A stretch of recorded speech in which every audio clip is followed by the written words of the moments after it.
Bom dia, turma! Sou professora de biologia, me chamo Kelly e hoje nós vamos falar sobre osmose. Osmose nada mais é que um transporte passivo que ocorre em uma membrana semipermeável. Mas, turma, vou deixar essa pergunta para vocês. Quem tenta me responder o que é uma membrana semipermeável? Quem pode me responder sobre o que é? Sem medo de errar, pode falar o que vocês acham, o que é uma membrana semipermeável, o que passa pela cabeça de vocês. Vocês acham que é uma membrana que passa somente soluto? Ou que passa somente solvente? Ou que passa os dois? O que vocês acham que é? Então, a membrana semipermeável, ela só permite a passagem de solvente sobre ela. Tá, professora, se ela permite somente passagem de solvente, esse solvente passa de qualquer forma? O que vocês acham? Não. Na osmose, esse solvente passa de forma do meio hipotônico para o meio hipertônico. Por isso, nessa ilustração que eu fiz aqui no quadro, se vocês analisarem, é sempre do hipotônico para o hipertônico. Mas antes da gente entrar nessa questão de hipotônico e hipertônico, a gente tem que fixar o que significa essas diferenças de concentração na osmose. Quando eu falo no meio hipotônico, vamos tentar analisar e pensar. Se a gente pega um copo de água e nesse copo de água a gente despeja uma colher de sal e em outro copo de água a gente despeja 10 colheres de sal, essa solução aqui, a solução é o quê? O solvente é a água e o soluto é o substrato que está ali naquele copo, naquela solução. Os dois juntos formam uma solução. Se nesse que tem 10 colheres de sal, ele tem o quê? Uma concentração maior do que o copo que tem somente uma colher de sal. Então, esse que tem 10 colheres de sal despejada na água, ele se torna o quê em relação ao que tem somente uma colher de sal, turma? Alguém sabe me responder essa questão? Isso, exatamente. Esse que tem mais substrato, que tem mais soluto despejado na água, ele é uma solução que hipertônica em relação ao que tem somente uma colher de sal. Ou seja, a concentração do hipertônico é maior em relação ao que tem somente uma colher, que se torna hipotônico a ele. Então, essas soluções é isso. É o que tem em volta, fora da célula. A osmose é um transporte ativo, passivo, O que é um transporte passivo? É um transporte natural que ocorre nessa membrana, podendo ocorrer tanto em célula animal quanto em célula vegetal. Por isso, fiz essas duas ilustrações para que todas as dúvidas sejam sanadas e retiradas com vocês. O primeiro exemplo, eu coloquei uma célula animal. O que é uma célula, nesse caso, qual é a célula animal que eu estou utilizando aqui? É uma hemácia, para que a gente consiga visualizar essas diferenças de solução. Turma, aqui eu coloquei, em primeiro momento, uma solução hipotônica. O que é a solução hipotônica? Do lado de fora da célula, a concentração de soluto é menor do que dentro dela. Então, se na osmose é sempre do hipotônico para o hipertônico, o que vai acontecer aqui? Ele vai vir do que tem menos concentração para o que tem mais. Se a solução é hipotônica, tem pouco soluto em relação à hemácia, a água vai o quê? Entrar nessa célula. E quando a água entra nessa célula animal, o que pode ocorrer nessa célula? Ela estourar, porque ela não tem um controle de quantidade de líquido que pode entrar nessa célula. Então, ocorre o estouramento celular.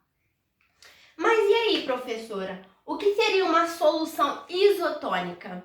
A isotônica é quando ocorre o equilíbrio nessa solução, ou seja, a mesma quantidade de soluto que tem fora da célula com a quantidade de soluto que tem dentro da célula são iguais. E por serem iguais, a água entra e sai, não ocorrendo o estouramento celular. Quando a gente chega já na solução hipertônica, quer dizer que o quê? Fora da célula, a solução tem maior concentração de soluto. Ou seja, o soluto para o lado de fora é bem maior do que o que tem dentro da célula.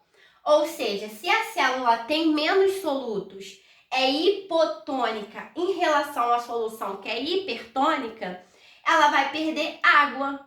E quando ela perde água, ela o quê? Começa a murchar. Esse murchamento quanto o estouramento da célula pode ocorrer a morte celular, se tratando da célula animal. Mas em concursos, às vezes cai qual a diferença entre a osmose entre as células?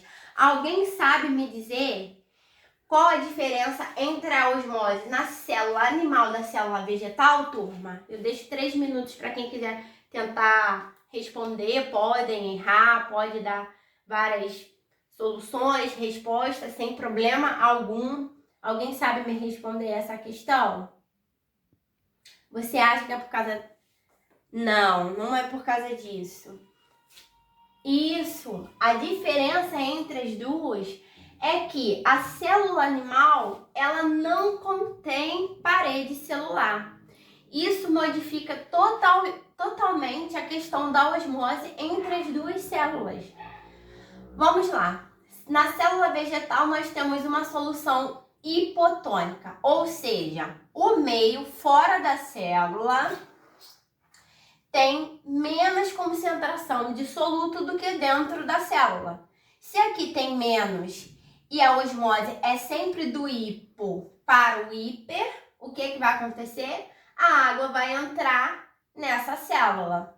Só que ao contrário da célula animal, que ela estoura porque ela não tem um limite de entrada de solvente nessa célula, acabando levando a célula a estourar, a célula animal ela não estoura, ela fica túrgica, ou seja, ela fica completamente cheia, mas ela não estoura. Por quê? Por causa dessa parede celular que consegue segurar essa quantidade de solvente que entra na célula.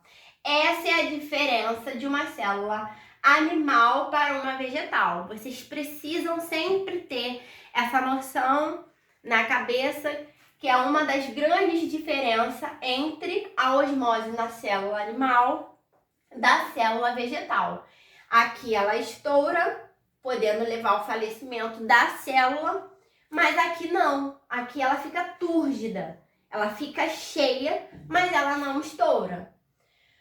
Na solução isotônica, é a mesma questão da célula animal.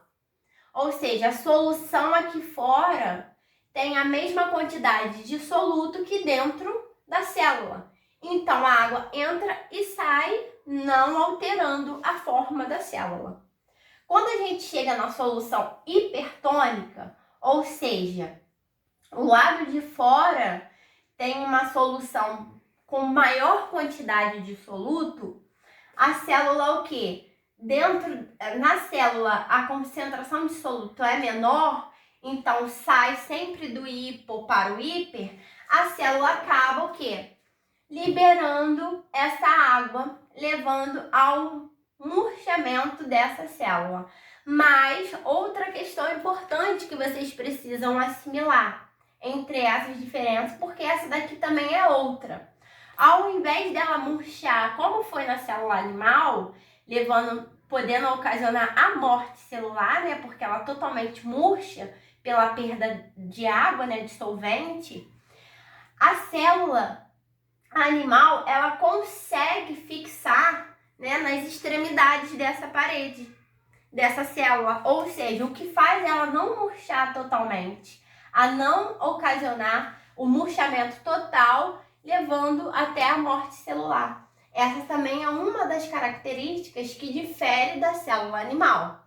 Então, turma, se eu perguntar a vocês qual a grande diferença no processo de osmose, né, entre uma célula animal de uma célula vegetal, o que vocês iriam me responder?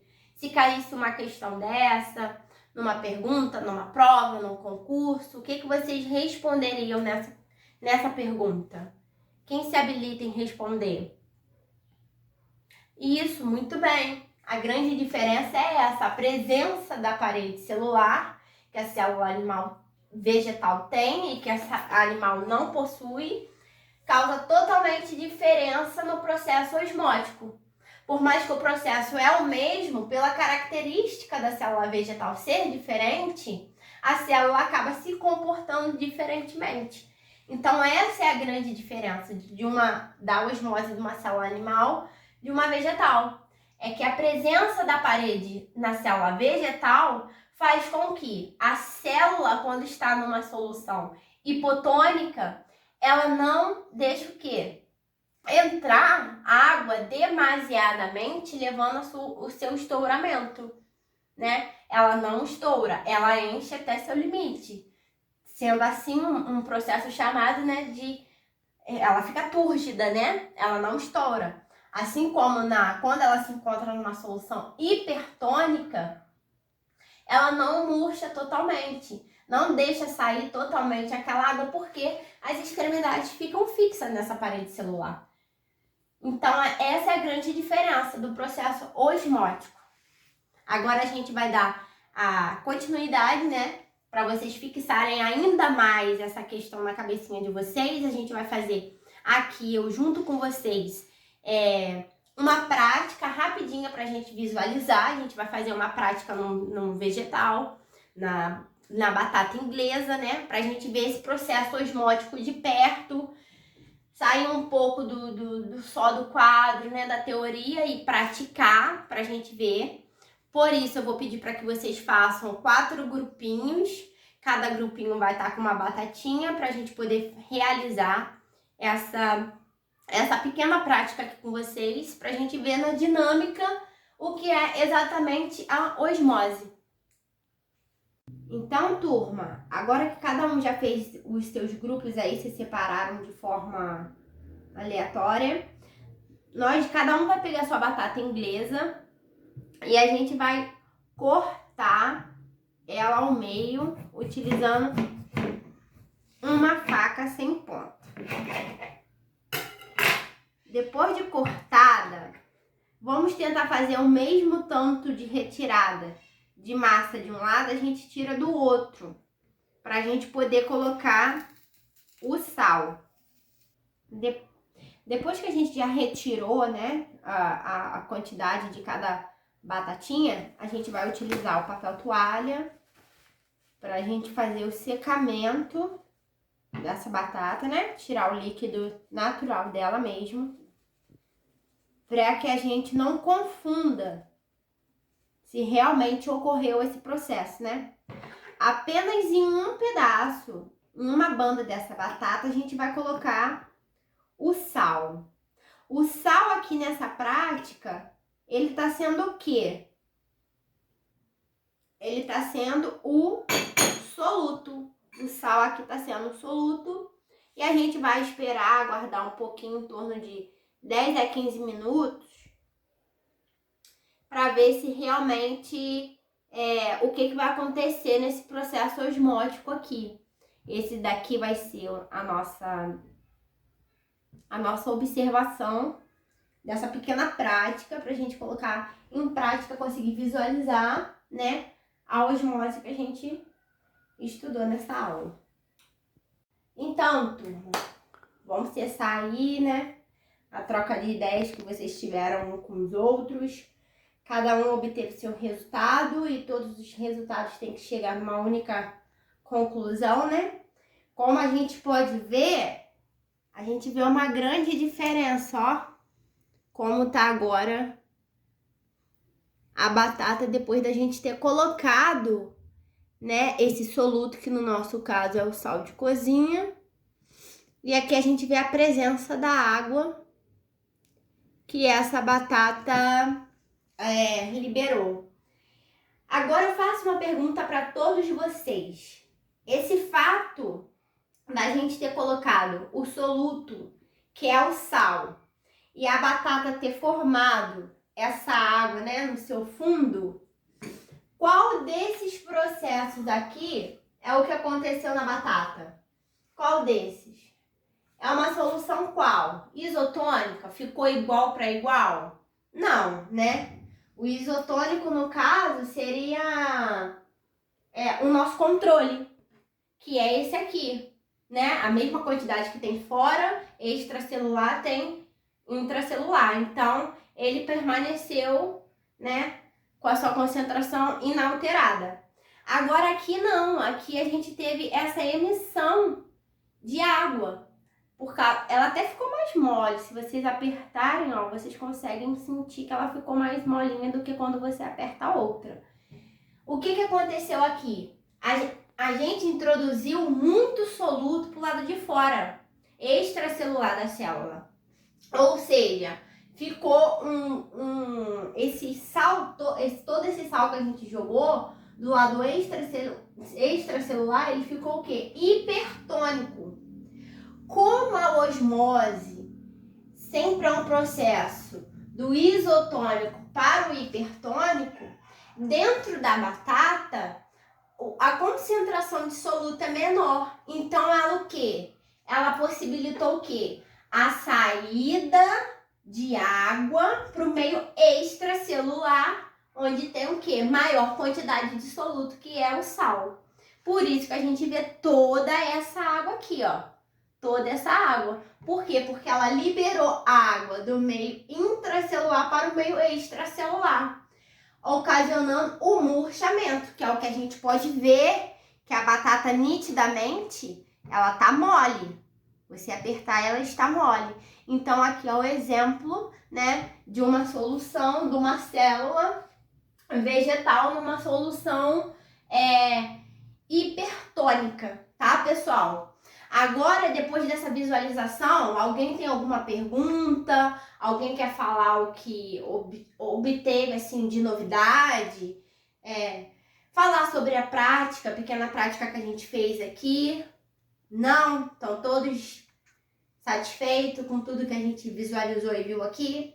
Então, tá bom. Agora, para vocês executarem, como o nosso tempo já está atingindo, né, o limite, eu vou deixar para que vocês cheguem em casa, façam outro experimento sobre osmose, com o que vocês quiserem utilizar, e façam um relatório com uma introdução sobre o que é o processo de osmose, como ele é dividido, como que ele ocorre, né, na célula animal e vegetal. Quero que vocês exponham, né, tudo que vocês sabem, tudo que vocês aprenderam. Para o quê? Para assim a gente trabalhar o lado autônomo de cada um de vocês, para que vocês consigam também fazer esse experimento de forma sozinhos e tragam para mim. Assim, tudo que vocês pegarem para introduzir, né, nesse relatório, vocês tentam procurar texto científico para a gente trabalhar também, né, esse lado científico, para a gente explorar outras diversidades de obter conteúdos e informações, e tragam para mim. Um outro exemplo cotidiano que a gente tem de osmose no nosso dia a dia. Alguém sabe falar? Não, esse não é não. Isso, muito bem. A gente observa que quando a gente pega a alface, tempera com sal e vinagre, passar um tempo ela murcha. Esse processo é nada mais, nada menos que a osmose. Por quê? Porque o lado de fora da alface tem muito mais soluto que o lado de dentro, que é o sal que a gente joga nela. Então, para ela tentar entrar em equilíbrio, ela perde essa água, né, para o meio hipertônico, que é o meio que tem mais soluto, que a gente temperou e tudo mais, levando ao murchamento celular. E a gente pode até observar no final que a quantidade no pratinho ou no reservatório que ela está, no final tem até uma maior quantidade de líquido. Por quê? Porque é a osmose que ela sofre. Então é isso, pessoal. Estão todos liberados. Aguardo vocês na próxima aula com o relatório para a gente dar continuidade e acabar de discutir todas as dúvidas que possam vir a aparecer, tá? Beijo, estão todos liberados.